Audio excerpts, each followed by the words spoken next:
ريلة حلبان حسن ما هي حقا لبضع حلبانه هوري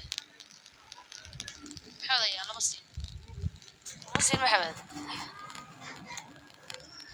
ها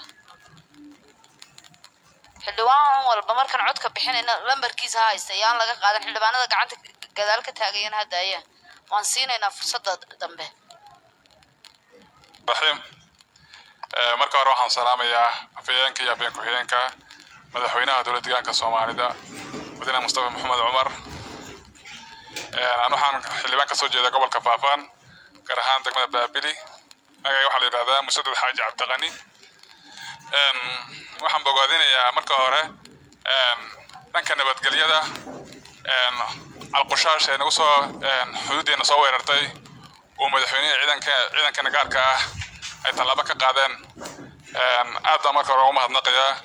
iyo shacabka dowladda deegaanka Soomaalida oo taageero muujinaya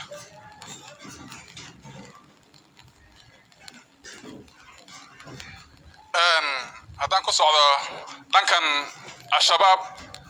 dhibaato badan ayay waddanka Soomaaliya ku haysay innagana ayna soo weerareen hadda xuduudeena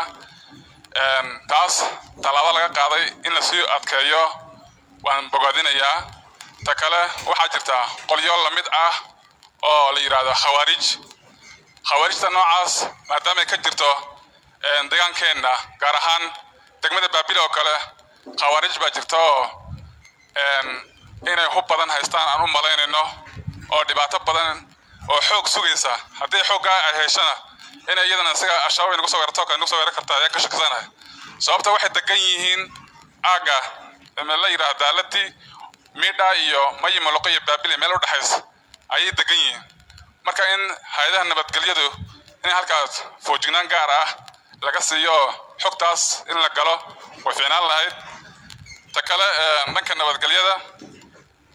xalinta khilaafaadka ay sameeyeen xafiiska nabadgelyadu aadan u bogaadinaya gudaheena dhexdeeda aaga Baabili waxaa jirta aaga daaqata dhibaato fara badan oo soo noqotay oo dad badan isku laayeen idana waxaan rabaa inay xal ka gaadhaan ay sidii meelaha kale ugu gaadheen halka in hoos loo fiiriyo idana waan codsan lahayn taas waa dhanka xagga nabadgelyada aan ka hadlayo dhanka xuduudaha saa laga soo hadlay kuma noqonayo aaga xuduudaha muddooyinkan u dambeysay dhanka Oromiya aan xuduud la leenahay isballaarin badan bay ku jirtaa marka dhibaatada faraha badan ay ku hayso daris wanaagii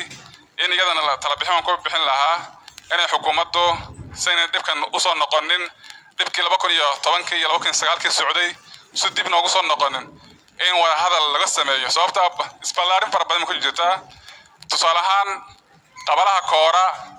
hadda muddo ka joogna muddo bil ah laba ruux ku dileen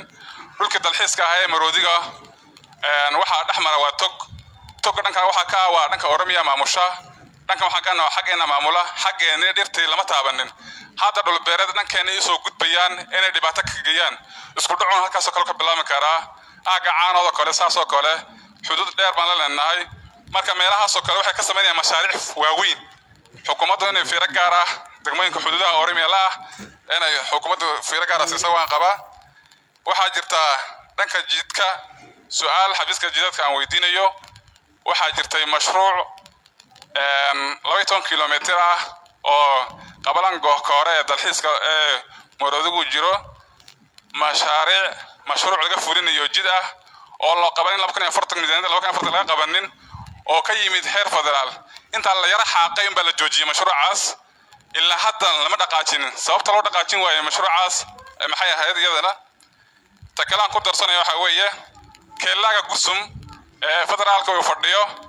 dhibaato weyn bay ku haysaa dadka degan gobolka Nogob gobolka Erar iyo City iyo gaar ahaan degmada Baabili sababta wax maciishad ah ama bariis ha ahaato ama sonkor ha ahaato ama jingad ha ahaato wax laga soo gadan karaa haba yaraatee ma jirto marka taas saylada cobasho waa saylada ugu weyn gobolka Faafan iyo deegaankeenaba ariga laga soo iibiyadana ariga waa la qabanayaa sababta ariga naasirad u socda lama qabanayo laakiin ariga deegaankeena jiji ku soo socda waa la hor istaagaya oo la leeyahay waa kotorbaan taana bal in fiiro gooni laga siiyo ayaan ka codsan lahaa. Wassalaamu calaykum wa rahmatullahi wa barakaatuh.